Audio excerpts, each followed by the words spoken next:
Salut à tous, c'est Alexandra de la boutique d'astronomie Enastros à Strasbourg. J'espère que vous allez bien et j'espère que vos observations se passent également bien malgré la fumée des incendies du Canada. Si vous avez remarqué que le ciel était un petit peu laiteux le week-end dernier, par exemple pour On the Moon Again, si vous avez sorti le télescope, vous aviez remarqué la couleur un petit peu bizarre du ciel, et bien c'est dû aux incendies. Au Canada, les fumées sont arrivées en Europe et pour l'observation du ciel profond, c'est un petit peu galère. On va espérer bien sûr que tout se passe bien pour nos amis canadiens. On pense très fort à eux. La semaine dernière, j'ai fait une vidéo éphéméride et je parlais de la rétrogradation de Vesta qui est actuellement observable dans la constellation de la Vierge. Je me suis dit que j'allais vous faire une vidéo sur Vesta. C'est parti.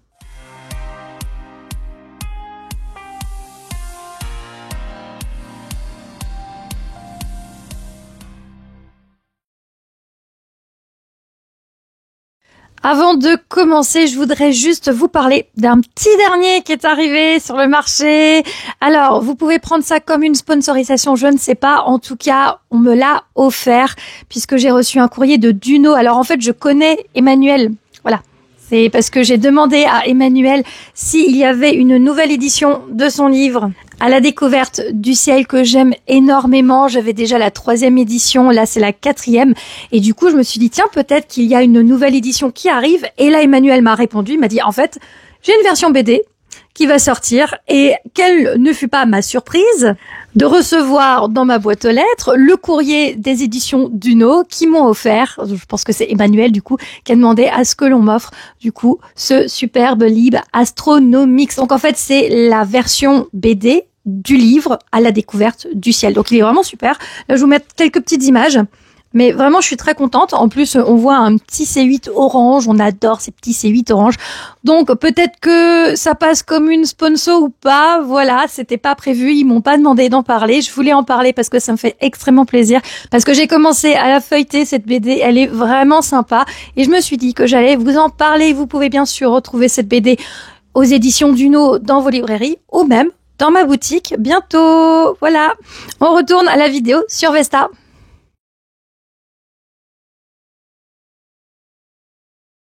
Vesta est un astéroïde de la ceinture principale d'astéroïdes situé entre Mars et Jupiter. Il a été découvert le 29 mars 1807 par l'astronome allemand Heinrich Olbers, qui avait déjà découvert en 1802 l'astéroïde Pallas. Ce qui fait que Vesta est le 4e astéroïde à avoir été observé après Cérès en 1801, Pallas donc en 1802 et Junon en 1803.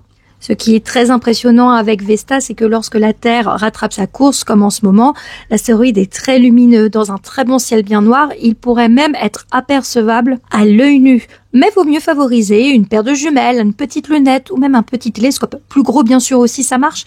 Mais vous l'aurez compris que même avec de petits instruments, on arrive déjà à distinguer un petit point au milieu des étoiles et bien sûr voir son déplacement nuit après nuit. Après la découverte de Vesta, il faut savoir que pendant 38 ans, aucun astéroïde n'avait été observé. Il faut donc attendre 1845.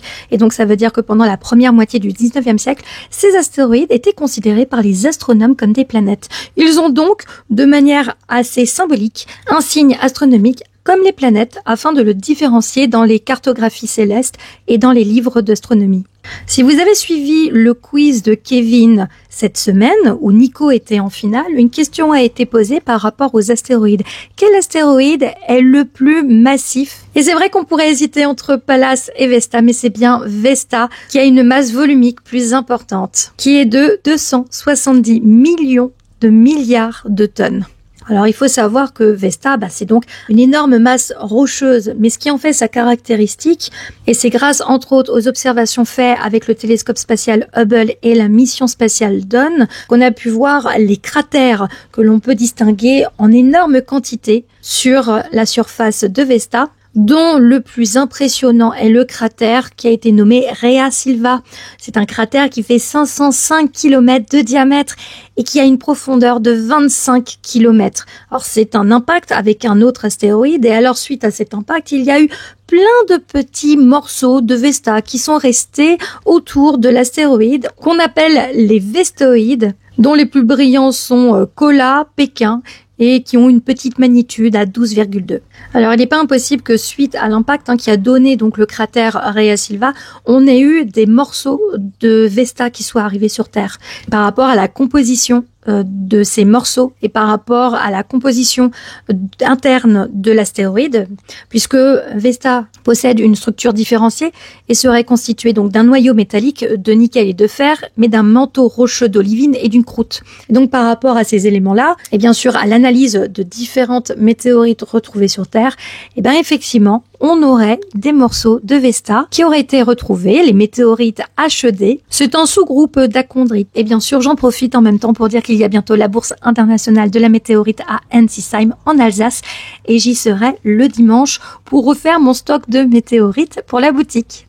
Étant l'un des plus grands objets de la ceinture d'astéroïdes et possédant une surface inhabituellement brillante, Vesta est l'astéroïde le plus brillant, donc parfois visible même à l'œil nu, c'est ce que je vous disais avant.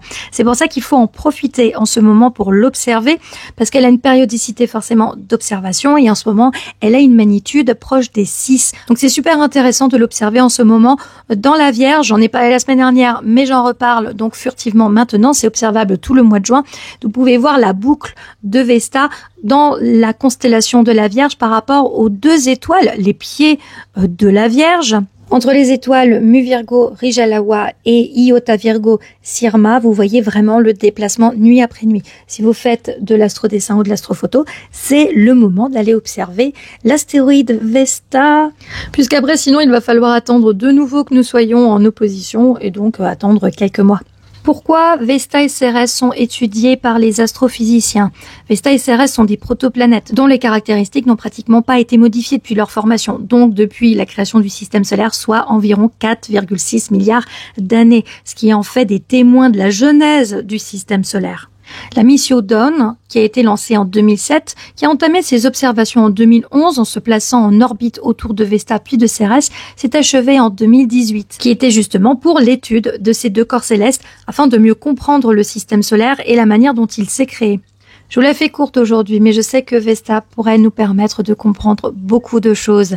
L'astéroïde qui porte le nom de la déesse du foyer est un candidat au statut des planètes naines. Et j'espère qu'il nous permettra de découvrir plein de choses sur notre système solaire. Merci beaucoup d'avoir regardé cette vidéo. J'espère qu'elle vous aura appris des petites choses ou peut-être pas. Vous étiez déjà peut-être au courant de tout sur l'astéroïde Vesta. N'hésitez pas à vous abonner pour les prochaines vidéos. N'hésitez pas également à me suivre sur les réseaux sociaux. Il y a le Facebook Enastros, l'Instagram enastros.fr. Oui, je suis de cette génération Facebook Insta. Belles observations. À la prochaine. Salut!